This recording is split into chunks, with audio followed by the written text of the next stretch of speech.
Hi friends, welcome to my channel Nanda Gokula. ಮುಂದಿನ ಸಂಚಿಕೆ ಧಾರಾವಾಹಿಯಲ್ಲಿ ಏನಾಗುತ್ತೆ ಅಂತ ಹೇಳಿ ತಿಳಿದುಕೊಳ್ಳೋಣ ಬನ್ನಿ. ಸಂಚಿಕೆ ಆರಂಭದಲ್ಲಿ ಮಾಧವ ತನಗೆ ಬಂದ ಸಂಬಳದ ಹಣವನ್ನೆಲ್ಲ ತಗೊಂಡೋಗಿ ನೇರವಾಗಿ ಅವರ ತಂದೆ ನಂದನ್ ಕೈಗೆ ಕೊಡ್ತಾನೆ.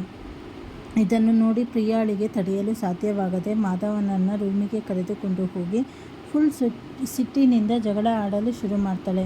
ಮದುವೆಗೆ ಮುಂಚೆ ತಂದೆಗೆ ದುಡ್ಡು ಕೊಟ್ಟಿದ್ದರೆ ಪರವಾಗಿರಲಿಲ್ಲ. ಈಗ ನಮಗೂ ಮದುವೆಯಾಗಿದೆ, ನಮ್ಮದೇ ಆದ ಖರ್ಚು ವೆಚ್ಚಗಳು ಇರುತ್ತವೆ. ಹಾಗಿರುವಾಗ ನನ್ನ ಕೈಗೆ ಸಂಬಳ ತಂದು ಕೊಡದೆ ತಂದೆಗೆ ಯಾಕೆ ಕೊಟ್ಟಿರಿ ಎಂದು ತರಾಟೆಗೆ ತೆಗೆದುಕೊಳ್ತಾಳೆ. ಅದಕ್ಕೆ ಮಾಧವ, ನಮ್ಮ ಮದುವೆಗಾಗಿ ಅಪ್ಪ ಸಾಲ ಮಾಡಿದ್ದಾರೆ, ಆ ಸಾಲ ತೀರಿಸಲು ನಾನು ದುಡ್ಡು ಕೊಟ್ಟಿದ್ದೇನೆ. ನಮ್ಮ ಮನೆಯಲ್ಲಿ ಎಲ್ಲರೂ ಅಪ್ಪನ ಕೈಗೆ ದುಡ್ಡು ಕೊಡುವುದು, ಅವರೇ ಎಲ್ಲರ ಖರ್ಚುಗಳನ್ನು ನೋಡಿಕೊಳ್ತಾರೆ ಎಂದು ಪ್ರಿಯಾಳಿಗೆ ಬುದ್ಧಿ ಹೇಳ್ತಾನೆ. ಆದರೆ ಪ್ರಿಯಾ ಮಾತ್ರ ಇವರಿಗೆ ಹೆಂಡತಿಯ ಜವಾಬ್ದಾರಿನೇ ಗೊತ್ತಿಲ್ಲ ಅಂದುಕೊಂಡು ಅಲ್ಲಿಂದ ಕೋಪದಲ್ಲಿ ಎದ್ದು ಹೋಗ್ತಾಳೆ. ಇನ್ನೊಂದೆಡೆ ಮೀನಾ ಮತ್ತು ಅಮ್ಮು ಇಬ್ಬರು ಕುಳಿತು ಯೋಚನೆ ಮಾಡುತ್ತಿರುತ್ತಾಳೆ.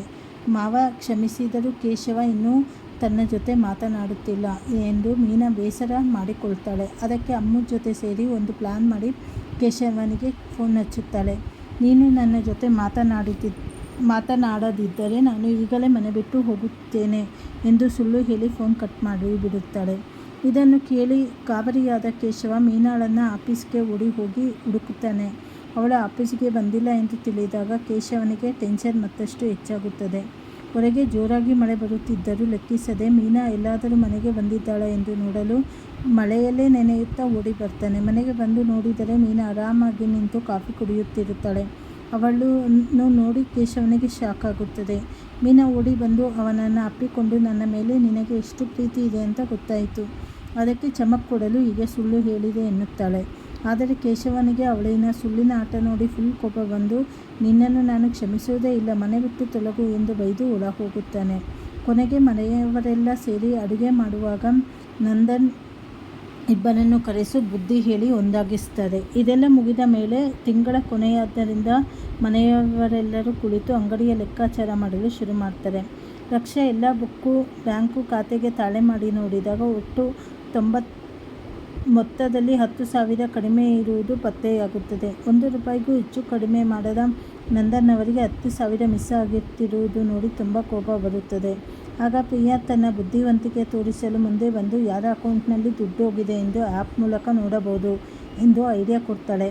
ರಕ್ಷಾ ಆ ಆ್ಯಪ್ ಇನ್ಸ್ಟಾಲ್ ಮಾಡಿ ಚೆಕ್ ಮಾಡಿದಾಗ ಆ 10,000 ರೂಪಾಯಿ ಮಾಧವನ ಅಕೌಂಟ್ಗೆ ಹೋಗಿರುವುದು ಬಯಲಾಗುತ್ತದೆ.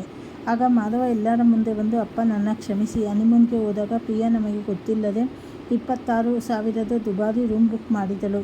ಅಲ್ಲಿ ದುಡ್ಡಿನ ತುರ್ತು ಇದ್ದುದರಿಂದ ವಲ್ಲಭ ನಿಮ್ಮ ಖಾತೆಯಿಂದ 10,000 ರೂಪಾಯಿ ಕಳಿಸಿಕೊಟ್ಟಿದ್ದ ಎಂದು ಅಸಲಿ ಸತ್ಯವನ್ನು ಒಪ್ಪಿಕೊಳ್ತಾನೆ.